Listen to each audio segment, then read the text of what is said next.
ಕಿಚ್ಚ ಸುದೀಪ್ ನಟನೆಯ mark cinema ಬಿಡುಗಡೆಗೆ ಇನ್ನೊಂದು ತಿಂಗಳು ಬಾಕಿ ಇದೆ. ಚಿತ್ರೀಕರಣ ಮುಗಿಸಿ ಪೋಸ್ಟ್ ಪ್ರೊಡಕ್ಷನ್ ವರ್ಕ್ ನಡೀತಿದೆ. ಕ್ರಿಸ್ಮಸ್ ಸಂಭ್ರಮದಲ್ಲಿ ಆಕ್ಷನ್ ಥ್ರಿಲ್ಲರ್ ಸಿನಿಮಾ ತೆರೆಗೆ ಬರ್ತಿದೆ. ಇದೇ ಮೊದಲ ಬಾರಿಗೆ ಏರ್ಟೆಲ್ ಜೊತೆ ಮಾರ್ಕ್ ಹೊಸ ಒಪ್ಪಂದ ಮಾಡಿಕೊಂಡಿದೆ. ಮಾರ್ಕ್ ಚಿತ್ರದ ಕ್ರೇಜ್ ನೋಡಿ ಏರ್ಟೆಲ್ ಟೆಲಿಕಾಂ ಹೊಸ ಒಪ್ಪಂದ ಮಾಡಿಕೊಂಡಿದೆ. ಏರ್ಟೆಲ್ ಸಿಇಒ ಮತ್ತು ಟೀಮ್ ಕಿಚ್ಚ ಸುದೀಪ್ ಮನೆಗೆ ತೆರಳಿ ಅವರನ್ನ ಭೇಟಿ ಮಾಡಿ ಐತಿಹಾಸಿಕ ಸಂಯೋಗದ ಬಗ್ಗೆ ಘೋಷಿಸಿದ್ದಾರೆ. ಈ ಒಪ್ಪಂದದ ಪ್ರಕಾರ ಕರ್ನಾಟಕದ 60,000 ಅಂಗಡಿಗಳಲ್ಲಿ 10 ಲಕ್ಷ ವಿಶೇಷ ಮಾರ್ಕ್ ಚಿತ್ರದ ಪೋಸ್ಟರ್ ಇರುವ ಸಿಮ್ ಪ್ಯಾಕ್ಗಳು ಮಾರಾಟವಾಗಲಿದೆ. ಸ್ಪೆಷಲ್ 9 ನಂಬರ್ ಸಿರೀಸ್ ಸಿಮ್ಗಳು, ರಿಯಾಯಿತಿ ಪ್ಯಾಕ್ಗಳು, 100 ಅದೃಷ್ಟಶಾಲಿ ವಿಜೇತರು ಮತ್ತು ಇನ್ನೂ ಸಾಕಷ್ಟು ಸಂಗತಿಗಳಿವೆ. ಈ ಹಿಂದೆ ದಕ್ಷಿಣದ ಕೆಲ ಸಿನಿಮಾಗಳ ಜೊತೆ ಏರ್ಟೆಲ್ ಇದೇ ರೀತಿ ಒಪ್ಪಂದ ಮಾಡಿಕೊಂಡಿತ್ತು. ಕನ್ನಡದಲ್ಲಿ ಇದೇ ಮೊದಲು. ಮ್ಯಾಕ್ಸ್ ಚಿತ್ರದ ಕಾಂಬಿನೇಷನ್ ಅಲ್ಲಿ ಮಾರ್ಕ್ ಸಿನಿಮಾ ಬರ್ತಿದೆ. ಡಿಸೆಂಬರ್ 25ಕ್ಕೆ ಸಿನಿಮಾ ರಿಲೀಸ್ ಎಂದು ಚಿತ್ರತಂಡ ಮತ್ತೊಮ್ಮೆ ಮಾಹಿತಿ ನೀಡಿದೆ. ವಿಜಯ್ ಕಾರ್ತಿಕೇಯನ್ ಚಿತ್ರಕ್ಕೆ ಆಕ್ಷನ್ ಕಟ್ ಹೇಳಿದ್ದಾರೆ. ಸತ್ಯಜ್ಯೋತಿ ಫಿಲಮ್ಸ್ ಬ್ಯಾನರ್ ಜೊತೆ ಸೇರಿ ಸುದೀಪ್ ಈ ಚಿತ್ರವನ್ನ ನಿರ್ಮಾಣ ಮಾಡಿದ್ದಾರೆ. ಈಗಾಗಲೇ ಟೀಸರ್ ಸಾಂಗ್ ರಿಲೀಸ್ ಆಗಿ ಹಿಟ್ ಆಗಿದೆ. ಕಳೆದ ವರ್ಷ ಕ್ರಿಸ್ಮಸ್ ಸಂಭ್ರಮದಲ್ಲಿ ಬಂದಿದ್ದ Max cinema box office shake ಮಾಡಿತ್ತು. ಒಂದು ರಾತ್ರಿಯಲ್ಲಿ ನಡೆಯುವ ಕತೆ ಸಖತ್ ಕಿಕ್ ಕೊಟ್ಟಿತ್ತು. ಅದೇ ರೀತಿ ಮತ್ತೊಮ್ಮೆ ಪ್ರೇಕ್ಷಕರನ್ನ ಸೀಟಿನ ತುದಿಗೆ ತಂದು ಕೂರಿಸಲು ಮಾರ್ಕ್ ಚಿತ್ರತಂಡ ಮುಂದಾಗಿದ್ದಾರೆ. 107 ದಿನಗಳ ಕಾಲ ಸುದೀಪ್ ಚಿತ್ರದ ಚಿತ್ರೀಕರಣದಲ್ಲಿ ಭಾಗಿಯಾಗಿದ್ದರು. ರೆಗ್ಯುಲರ್ ಕಮರ್ಷಿಯಲ್ ಸಿನಿಮಾಗಳ ರೀತಿ ನಾಯಕ ನಾಯಕಿ ಎನ್ನುವ ಕಾನ್ಸೆಪ್ಟ್ ಇಲ್ಲದೆ ಒಂದು ಪೊಲೀಸ್ ಆಪರೇಷನ್ ಸುತ್ತ ಮಾರ್ಕ್ ಚಿತ್ರದ ಕತೆ ಸಾಗಲಿದೆ. ವಿಜಯ್ ಕಾರ್ತಿಕೇಯನ್ ಕೆಲಸದ ಬಗ್ಗೆ ಸುದೀಪ್ ಬಹಳ ಖುಷಿಯಾಗಿದ್ದಾರೆ. ಸಿನಿಮಾ ಚಿತ್ರೀಕರಣ ಮುಗಿಯುವ ಮುನ್ನ ಕಾರನ್ನ ನಿರ್ದೇಶಕರಿಗೆ ಗಿಫ್ಟ್ ಆಗಿ ಕೊಟ್ಟಿದ್ದಾರೆ. ಇನ್ನು ಚಿತ್ರದಲ್ಲಿ ಅರ್ಜುನ್ ಮಾರ್ಕಂಡೆ ಎಂಬ ಪಾತ್ರದಲ್ಲಿ ಸುದೀಪ್ ನಟಿಸಿದ್ದಾರೆ. ಪಾತ್ರಕ್ಕಾಗಿ ಗುಂಗುರು ಕೂದಲಿನಲ್ಲಿ ಸ್ಪೆಷಲ್ ಹೇರ್ ಸ್ಟೈಲ್ ಮಾಡಿಸಿಕೊಂಡು ಕಿಚ್ಚ ಸುದೀಪ್ ಮಿಂಚಿದ್ದಾರೆ. ಚಿತ್ರೀಕರಣ ಮುಗಿದರೂ ಅದೇ hair style ಮುಂದುವರಿಸುತ್ತಿದ್ದಾರೆ.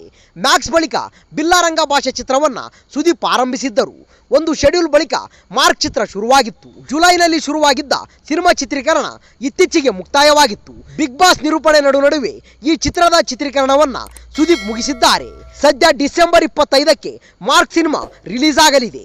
Century star Shivaraj Kumar, Daali Dhananjay combination ನಲ್ಲಿ ಚಿತ್ರೀಕರಣ ನಡೆಯುತ್ತಿರುವ cinema 666 operation dream theatre. Saptasagaradache Ello ಸಿನಿಮಾದ ನಿರ್ದೇಶಕ ಹೇಮಂತ್ ರಾವ್ ಇದಕ್ಕೆ ಆಕ್ಷನ್ ಕಟ್ ಹೇಳುತ್ತಿದ್ದಾರೆ. ಈಗಾಗಲೇ ಸಿನಿಮಾದ ಪೋಸ್ಟರ್ ಸಿನಿಮಾ ಪ್ರೇಮಿಗಳ ಗಮನ ಸೆಳೆದಿದೆ. ಆದರೆ ಸಿನಿಮಾದ ನಾಯಕಿ ಬಗ್ಗೆ ಸುಳಿವನ್ನ ಬಿಟ್ಟುಕೊಟ್ಟಿರಲಿಲ್ಲ. ಅದೀಗ ರಿವೀಲ್ ಆಗಿದೆ. ಕೆಲವು ದಿನಗಳ ಹಿಂದಷ್ಟೇ 666 ಆಪರೇಷನ್ ಡ್ರೀಮ್ ಥಿಯೇಟರ್ ನಾಯಕಿಯ ಹೆಸರನ್ನ ರಿವೀಲ್ ಮಾಡುವುದಾಗಿ ಟ್ವಿಸ್ಟ್ ಕೊಟ್ಟಿತ್ತು. ಅದಕ್ಕೀಗ ಚಿತ್ರತಂಡ ತೆರೆ ಎಳೆದಿದೆ. ಇಲ್ಲಿವರೆಗೂ ಶಿವಣ್ಣ ಹಾಗೂ ಡಾಲಿ ಧನಂಜಯ್ ಲುಕ್, ಮ್ಯಾನರಿಸಂನ ಜಲಕ್ಕಷ್ಟೇ ರಿವೀಲ್ ಮಾಡಲಾಗಿತ್ತು. ಈಗ ನಾಯಕಿ ಯಾರು ಅನ್ನೋ ಗುಟ್ಟನ್ನ ಚಿತ್ರತಂಡ ಬಿಟ್ಟುಕೊಟ್ಟಿದೆ. 666 ಆಪರೇಷನ್ ಡ್ರೀಮ್ ಥಿಯೇಟರ್ ಸಿನಿಮಾಗೆ ಫಿಮೇಲ್ ಲೀಡ್ ಆಗಿ ಆಯ್ಕೆಯಾಗಿರೋದು ಪ್ರಿಯಾಂಕಾ ಮೋಹನ್. ಈಗಾಗಲೇ ಬಹುಭಾಷಾ ನಟಿಯಾಗಿ ಗುರುತಿಸಿಕೊಂಡಿರುವ ಪ್ರಿಯಾಂಕಾ ತೆಲುಗು, ತಮಿಳು ಭಾಷೆಯ ಸಿನಿಮಾಗಳಲ್ಲಿ ಹೆಚ್ಚಾಗಿ ನಟಿಸಿದ್ದಾರೆ. ಈಗ ಶಿವಣ್ಣ ಡಾಲಿ ಸಿನಿಮಾ ಮೂಲಕ ಕನ್ನಡ ಚಿತ್ರರಂಗಕ್ಕೆ ಗ್ರ್ಯಾಂಡ್ ಎಂಟ್ರಿ ಕೊಟ್ಟಿದ್ದಾರೆ. ಈಗಾಗಲೇ ತೆಲುಗಿನ ಪವರ್ ಸ್ಟಾರ್ ಪವನ್ ಕಲ್ಯಾಣ್, ನಾನಿ, ಧನುಷ್ ಹಾಗೂ ಶಿವಕಾರ್ತಿಕೇಯನ್ ಅಂತಹ ದಿಗ್ಗಜರ ಸಿನಿಮಾದಲ್ಲಿ ಪ್ರಿಯಾಂಕಾ ಮೋಹನ್ ನಾಯಕಿಯಾಗಿ ನಟಿಸಿದ್ದಾರೆ. ಹೇಮಂತ್ ರಾವ್ ನಿರ್ದೇಶನದ 80ರ ದಶಕದ ಡಾಕ್ಟರ್ ರಾಜ್ಕುಮಾರ್ ನಟಿಸಿದ ಬಾಂಡ್ ಸ್ಟೈಲ್ ಚಿತ್ರದಲ್ಲಿ ನಾಯಕಿಯಾಗಿ ಕಾಣಿಸಿಕೊಳ್ಳಲಿದ್ದಾರೆ. ಈ ಸಿನಿಮಾ ಬಗ್ಗೆ ಪ್ರಿಯಾಂಕಾ ಸಿಕ್ಕಾಪಟ್ಟೆ ಖುಷಿಯಾಗಿ ತಮ್ಮ ಅಭಿಪ್ರಾಯವನ್ನ ಹಂಚಿಕೊಂಡಿದ್ದಾರೆ. Priyanka Mohan 666 operation dream Theatre ಸಿನಿಮಾಗೂ ಮುನ್ನ ಹಲವು ಸಿನಿಮಾಗಳಲ್ಲಿ ನಟಿಸಿದ್ದಾರೆ. ತೆಲುಗಿನ ಗ್ಯಾಂಗ್ ಲೀಡರ್, ಸರಿಪೋದ ಶನಿವಾರಂ, ತಮಿಳಿನ Doctor, Tik Tok, Captain Miller, Brother ಸೇರಿದಂತೆ ಹಲವು ಸಿನಿಮಾಗಳಲ್ಲಿ ನಟಿ ಪ್ರಿಯಾಂಕಾ ಮೋಹನ್ ನಟಿಸಿದ್ದಾರೆ. ವೈಶಾಖ್ ಫಿಲಮ್ಸ್ ಬ್ಯಾನರ್ನಲ್ಲಿ ಈ ಸಿನಿಮಾ ನಿರ್ಮಾಣ ಮಾಡುತ್ತಿದ್ದಾರೆ. ಈಗಾಗಲೇ 2 ಹಂತದ ಶೂಟಿಂಗ್ ಮುಗಿದಿದ್ದು ಡಿಸೆಂಬರ್ ಮೊದಲ ವಾರದಿಂದ 3ನೇ ಹಂತದ ಶೂಟಿಂಗ್ ಆರಂಭ ಆಗುತ್ತಿದೆ.